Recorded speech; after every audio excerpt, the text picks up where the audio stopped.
তুমি যেও না, আমি বলি তো। ছাড়ো তো আমারে। আরে তুমি যেও না প্লিজ, আমি বললাম তো তোমার সাথে আমি সংসার করবো না। আরে পাড়ার লোক দেখছি, তুমি যেও না, আমি বলি তো। আমি তোমার সাথে সংসার করবো না, আমি চললাম বাপের বাড়ি। আরে যেও না, আমি বলছি তো। খুব মজা নিচ্ছ নাকি? ওরা দুজন ওখানে দাঁড়িয়ে ঝগড়া করছে আর তোমরা এখানে মজা নিচ্ছ। থাকবো না আমি তোমার সাথে। ঠিক আছে, তাহলে তুমি আমার উপর দিয়ে যাবা। এই ভিখারির বংশ।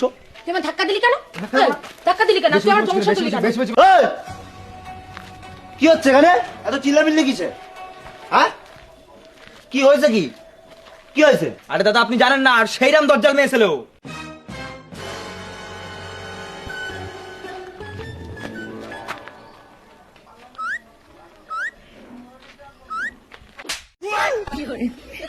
তোর কলা ধরেছিস কেন? তোর কলা ধরেছিস কেন? ওর পাড়ায় একটা মান সম্মান নেই? হ্যাঁ, চলো।